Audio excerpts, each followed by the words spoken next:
Once you open your employer, you will come to what we call the employer menu.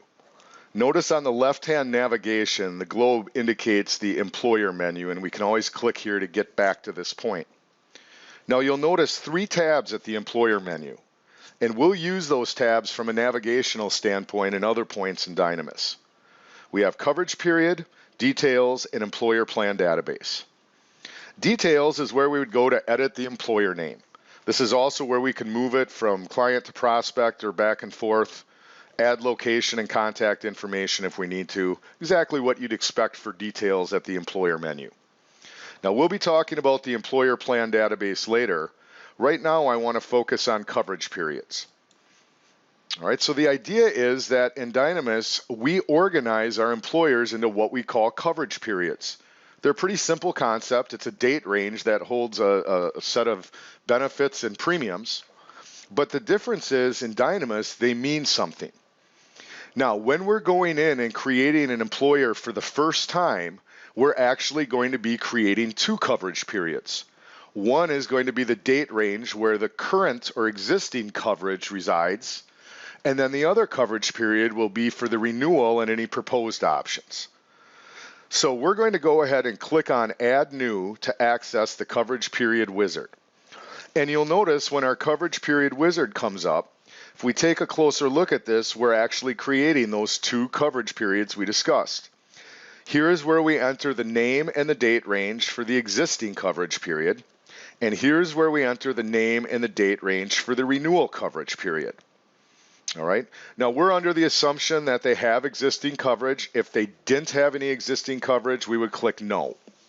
But our sample employer does have current coverage, and we're going to use the default coverage period. So we're assuming a renewal on January 1st, 2016.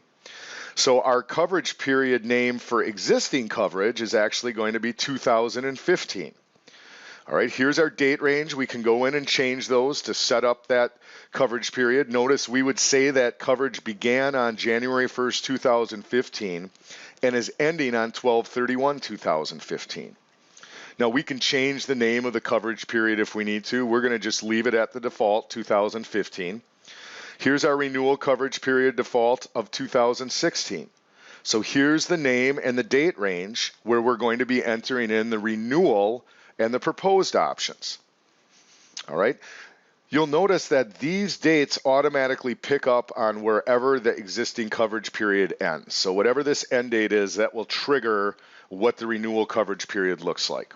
All right. We want to make sure and leave community rated unchecked since we're going to be building out a composite rated sample. But again, the key here is that for the first time we come in and build an employer, we're actually building out the coverage period for current or existing coverage, and then the separate coverage period that's going to hold the renewal as well as the proposed options. All right. Once we have our coverage periods named, we have our date ranges set, we're going to go ahead and click Create. Note that it says confirm dates are correct. Once they are in, they can't be changed. But remember, we can always change the end date of the renewal coverage period. So in cases like this year where we had a move to October 1s, we'll always be able to go in and edit the end date of the most recent coverage period to accommodate either short or extended renewals. Now that we've got our name and date ranges set, we're going to go ahead and click Create, and we'll be going on to the next step of the coverage period setup wizard.